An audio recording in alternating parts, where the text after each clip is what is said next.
Operation Courtship was something I've been waiting for a while. Last year I came to this place in Setúbal, in Portugal, called Mourisca Hides.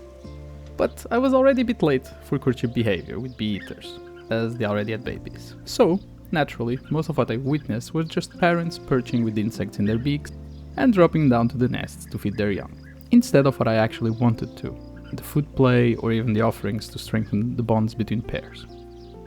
Still, that left the desire to return earlier this year, so I could finally get the behavioral shots. I booked a session, I drove almost 3 hours to get there, and everything was lining up. They had been excavating the nest and preparing for the breeding season. Pairs seemed to be bonding. Except one thing. Something that seems excruciatingly typical for my 2026. It went wrong. A lot of the session was like this, looking at blank perches. Sometimes they would come and stay there for a bit, but not much happened. The behavioral shots that I wanted were nowhere to be seen. I saw a fight once, and it happened as fast as it ended, and the perch was moving back and forth so fast with the struggle that I didn't get any worthwhile shot of those few interesting seconds out of 4 to 5 hours of wait. But sadly, this is the reality of wildlife photography. Planning doesn't mean success. It might get you closer, but it's never a guarantee. And when these near wins start piling up in the same year, instead of doing the sane thing of taking a break, I do the opposite. I give in to this undying and unrelenting will to succeed and push forward. Hi guys, so if you think I'm in a place where you've seen me before, but in the wrong video, you're right. I am in Castelo Branco, so halfway through where Operation Surface Breach was, and I'm returning, because hopefully I can get some courtship actually happening from bee-eaters. Because, well, when I went to Setúbal, there wasn't much activity sadly, so I decided, hey, why not just do a tiny road trip? It's almost the same as going to Setúbal, except it's a bit cheaper when it comes to tolls for the highway, so why not go to Spain, to the same place? Let's see if they have bee-eaters. They do. So let's hope, guys. Let's hope I get courtship, which is funny because initially Operation Courtship would be with the gribs as well, but obviously they don't really line up. And suddenly I'm returning. Interesting. Oh well. Now I'm gonna get food and something to get for dinner because it's a one-day trip. I'll return at 8 something p.m. so that means I don't want to stop to get food, so I might as well just, buy extra food right now and eat in the car as I'm returning home. So I'll see you then. Bye-bye. What can I say? This is the weather. Did I make a bad decision to make up for a bad outcome? I'll be honest, I'm getting Operation Winter Heart vibes here, and that's not a good thing. But, like I said, undying and unrelenting will, right? As I reached Spain, the skies cleared.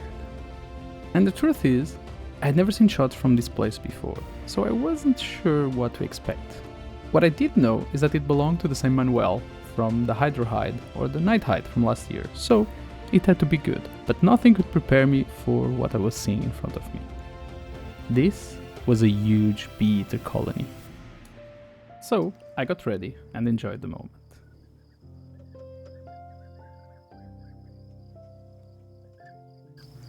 I needed to see this, to be fair. I needed to be close to the colony to, I guess, understand them better, to figure out, their behavior, their movements and everything. I think this is why, or of course it's not why, this is part of why I love wildlife photography. It's understanding things, it's seeing things.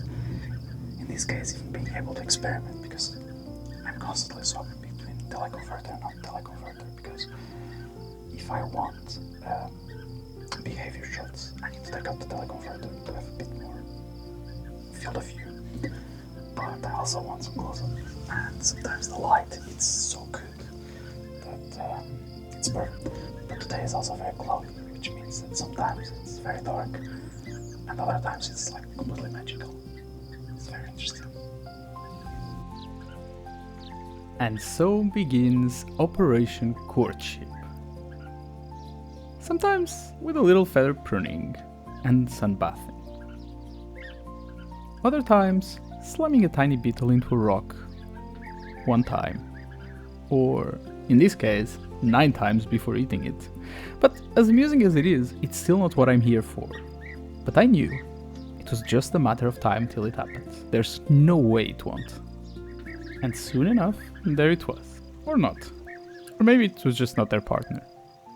But this one is.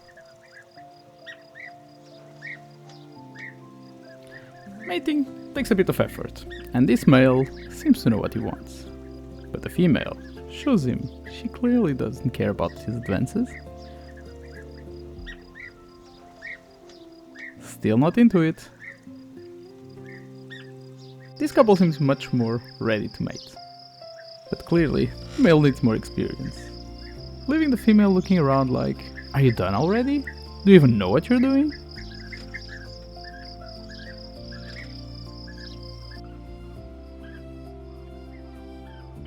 Thankfully for the species, other couples knew what they were doing.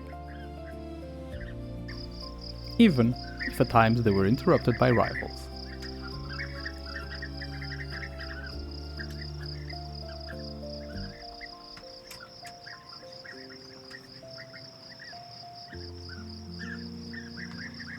Hi, so right now, I don't know, it's been what, 1 hour or something, and I got most of the shots that I wanted. It's insane, the colony. This is actually a big colony, and the nests are right on the side. I'll show you in a second. There's 2 perches, and they're coming and going. There's fighting, there's, courtship, giving up food and stuff like that. And yeah, there's mating as well, so it's insane. Some of the couples seem to be a bit more advanced. That's why I think that they go straight to the nest with food. So I guess they're already debating, like one of the partners. And that's insane. I mean, you can hear this is them. It's crazy. Not every moment happened in the perches. A lot of it was happening in their nests. With one of them waiting at the burrow entrance, probably already incubating the eggs while their partner was hunting for food.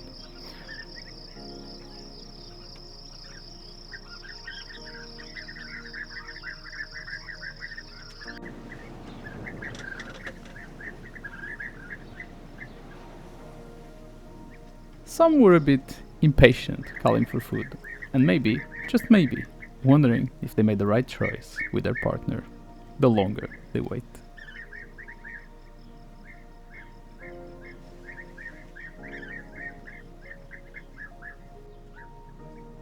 You can see the excitement as they see them flying with food for them, but it might have been too small of an insect this time. I guess this male needs to work a bit harder. I think it was a great call to come, honestly. I'm in love with this. I'm really happy. It's great. I needed a win like this, guys. Like a clean win. Okay, so now I'm gonna keep shooting a bit. Yeah, let's play that.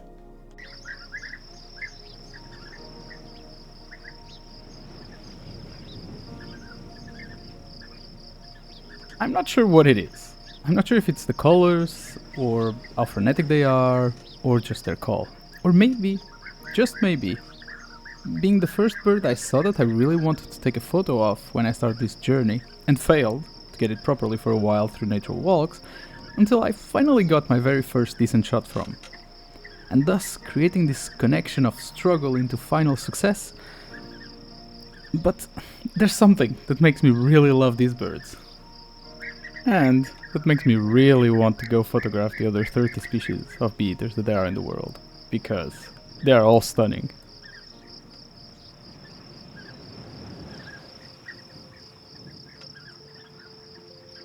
So, as I told you, this is so awesome that my camera is overheating now a bit. I open a bit the window so a bit of the wind that's coming can actually hit my camera and refresh it a bit.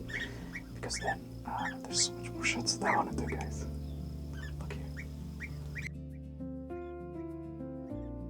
A long drive, a bad forecast, and in the end, exactly what I came for. Some days wildlife photography humbles you. Today, it gave me a bit of grace back. I'm leaving you with some shots from this session.